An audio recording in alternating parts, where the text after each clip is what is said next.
Halo, kembali lagi di Gaptek.id dan di video kali ini gue kembali untuk membahas laptop gaming. Dan kali ini dari Asus ROG. Ini adalah seri terbaru mereka yang udah menggunakan Intel Core generasi ke-14 alias Raptor Lake Refresh. Ya, memang bukan menggunakan Meteor Lake karena sejauh ini Meteor Lake ditempatkan untuk laptop yang compact atau bisa juga disebut sebagai thin and light gitu. Jadi untuk laptop-laptop gaming yang flagship atau bisa juga disebut desktop replacement, rata-rata memang disematkannya itu adalah CPU dengan Intel Core generasi ke-14 alias si Raptor Lake. Ini adalah Asus ROG Strix G16 G614 Gear.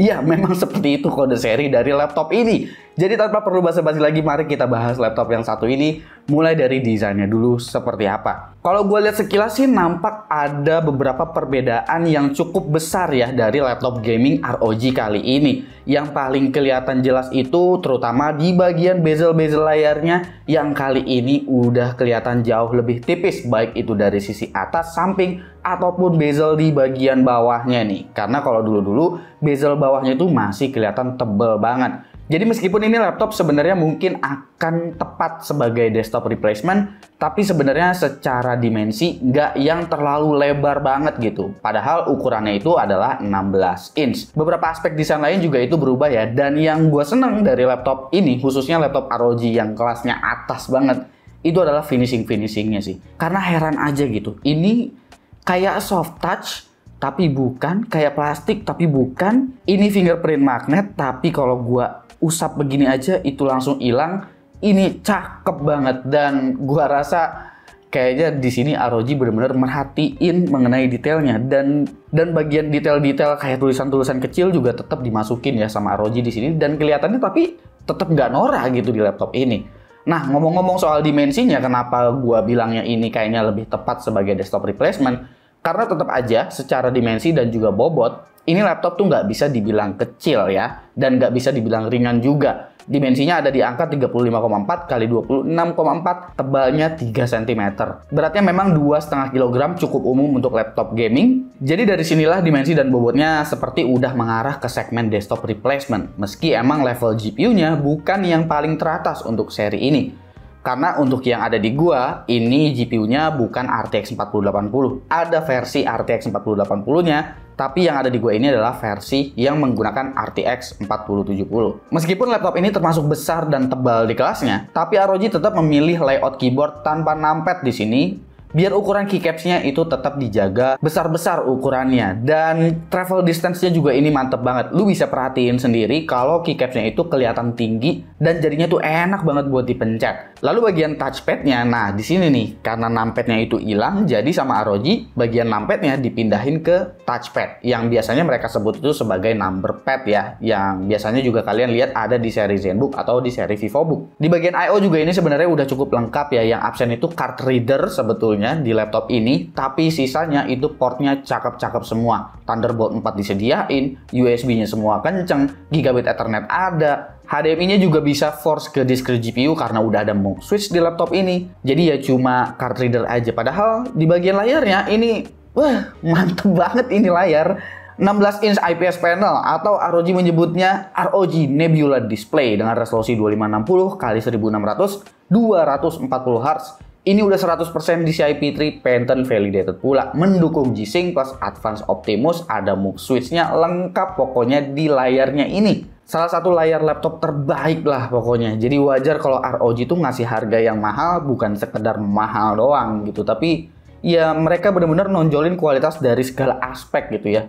Kayak desain, build quality, itu benar-benar dipikirin sama ROG untuk sekarang-sekarang ini terutama. Mengenai spesifikasinya, ini menggunakan Intel Core i9 14900HX dengan GPU RTX 4070 laptop 8GB, RAM-nya 32GB DDR5 5600 MHz, 1TB NVMe PCIe Gen 4 SSD, Wi-Fi 6E dengan Bluetooth 5.3, SD webcam, include dengan Windows 11 plus Office Home Student. Dan kalian juga bisa memainkan 100 plus game berkualitas tinggi, bahkan game-game yang baru aja rilis, termasuk EA Play, bisa dimainin dengan Xbox Game Pass. Karena dalam paket penjualan laptop ini juga kalian bakalan dapetin Xbox Game Pass selama 1 bulan ya. Nah, yang agak disayangkan di kelas ini, ROG itu masih ngasih webcam beresolusi 720p. Padahal ini laptop harganya lumayan pricey gitu, lumayan tinggi. Harusnya webcamnya udah dikasih Full HD sih di kelas ini. Kalau opsi upgrade jelas lengkap ya, ini laptop yang udah bongsor gitu ya, tebel, lumayan berat juga. Jadi ada 2 kali M.2 NVMe PCIe Gen 4 SSD, ada 2 kali SODIMM DDR5 juga yang sebenarnya disebutkan sih udah mentok katanya di 32 GB. Lalu kalau kita bicara nih Intel Core i9 14900HX, ini sebetulnya adalah refresh dari 13900HX ya. Sama sih di desktop juga seperti itu, namanya aja Raptor Lake Refresh. Jadi buat kalian yang berasumsi, oh ini performance-nya uplift banget gitu dari Gen 13, sebetulnya nggak segitunya. Jadi tergantung balik lagi gimana ke tuning dari si vendor laptopnya. Kalau vendor laptopnya ngasih tuningnya nggak beres, ngasih cooling yang nggak beres, ya bakalan jadi keok juga itu performance si prosesornya. Tapi si ROG di sini punya ROG Intelligent Cooling yang dimana untuk ukuran di laptop ini itu udah sangat-sangat beefy, dan nanti kita bakalan lihat analisis temperatur dan juga powernya, karena seperti yang selalu gue bilang, untuk mengukur cooling yang bagus itu bukan ngelihat dari temperaturnya zaman sekarang, karena beberapa vendor laptop itu menginginkan performance yang tinggi sehingga CPU-nya dibiarkan berjalan di TJ Max alias berjalan di 100 derajat Celcius kalau CPU-nya Intel. Kalau CPU-nya AMD, kalau di desktop sih 95, tapi kalau di laptop itu 100 derajat juga. Jadi sebetulnya angka 100 derajat itu bukan sesuatu yang buruk, tinggal diukur aja performance-nya, siapa yang paling kenceng, itu cooling yang bakalan jauh lebih beres. Untuk utilities itu ada Armoury Crate yang menurut gua Armoury Crate ini bener-bener lengkap ya. Salah satu top innovation-nya dari Asus ROG juga, seperti adanya Anime Matrix, pengaturan MUX switch yang ada di sini, pengaturan fokus GPU-nya pun bahkan ini jauh lebih lengkap lagi, mulai dari Eco Mode, Optimize, macem-macem lah kalian bisa atur di sini. Jadi nggak cuma profiling power sama setting-setting RGB doang. Oke, analisis CPU temperatur dan juga CPU package powernya seperti biasa ya. Yang kalian lihat ini adalah hasil dari pengujian Cinebench R23 stress test selama kurang lebih 20 menit. Dan kalau kalian perhatiin di sini memang ROG ngeset temperaturnya itu untuk berjalan hampir di TJ Max ya. Di sini memang ke TJ Max-nya itu hanya spiking aja untuk 100 derajatnya. Tapi dia stabilnya itu sebenarnya di 95 derajat Celcius yang berarti masih berada di bawah TJ Max sebetulnya aktualnya ya. Dan kalau kita perhatiin CPU package powernya di sini dia diberikan turbo itu sekitar 170 watt dan sustainnya di angka 140 watt yang berarti di sini cooling dari ROG benar-benar luar biasa untuk mendeliver power yang sebesar ini pada sebuah laptop gaming dengan mode turbonya yang gua tes di sini ya, karena gua mau ngecek potensi dari performance-nya itu seperti apa. Lalu untuk GPU temperaturnya di sini untuk RTX 4070 laptop ada di angka sekitar 85 derajat Celcius saat full load. Di sini untuk GPU power down-nya itu dia bisa hit ke angka 140 watt.